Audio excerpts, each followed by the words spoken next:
আসন্ন চাকসু নির্বাচনে আমি একজন ভিপি পদপ্রার্থী। আমার ব্যালট নাম্বার হচ্ছে। জি, দয়া করে যদি আপনি আমাদের আপনার নামটা বলতেন। আমার নাম নুরুজ্জামান নূর, সবাই আমাকে নুনু ভাই বলে ডাকে। জি, ধন্যবাদ নুনু ভাই। দর্শক, আপনারা এই মুহূর্তে জানতে বললেন আসন্ন চাকসু নির্বাচনে নুনু দাঁড়িয়ে গেছে এবং আমরা তুই আমাকে চিনোস? তুই আমার ক্ষমতা সম্বন্ধে জানোস? মাথা কিন্তু গরম হয়ে যেতেছে কিন্তু। দর্শক, আপনারা এই মুহূর্তে দেখতে পাচ্ছেন নুনু গরম হয়ে গেছে এবং এই তোকে নগদ ভরে দেবো কিন্তু। দর্শক, নুনু আমাকে ভরে দিতে চাচ্ছে। হ্যালো ভাই। হ্যাঁ, কি হয়েছে?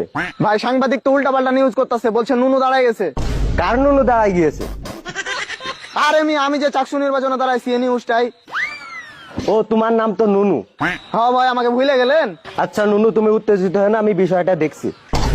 এই গাড় মেরেছে রে। ভাই কি হয়েছে? আরে নুনু দাঁড়ায় গিয়েছে। কই ভাই দেখি। দিরপুত আমার নুনু না। কিন্তু ভাই আমি তো আন্ডারে বসছি, কার নুনু দাঁড়াইছে? আরে আমার ছোট ভাই নুরুজ্জামান নূর ভিপি পদে দাঁড়াইছে। ও ভাই, তাহলে তো বিশাল গাঞ্জাম লাগে যাবো। নুনুরে কন্ট্রোল করেন। ও, আসলে নুনুরে কন্ট্রোল করতে হবে, না হলে বিশাল ঝামেলা হয়ে যাবে না। ভাই নুনুরে আমি চিনি, নুনুরে কন্ট্রোল করা অসম্ভব। চল নুনুর সাথে দেখা করতে হবে, না হলে বিশাল গ্যাঞ্জাম বেঁধে যাবে। ভিপি পদে যে নুনু ভাই দাঁড়িয়েছে, আপনারা কি নুনু ভাইকে ভোট দিবেন? জি না, নুনু ভাইকে ভোট দিব না। নুনু ভাই ক্যাম্পাসের নারী শিক্ষার্থীদের সন্তুষ্ট করতে পারেনি নুনু।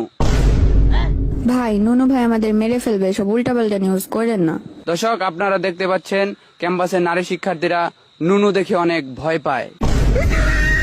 ভাই, নুনু ভাইয়ের অনেক ক্ষমতা, আমরা নুনু ভাইকে ভোট দিব, এটা নিউজ করেন। দর্শক, আপনারা শুনতে পাচ্ছেন ক্যাম্পাসের নারী শিক্ষার্থীরা নুনুর ক্ষমতা দেখে সন্তুষ্ট।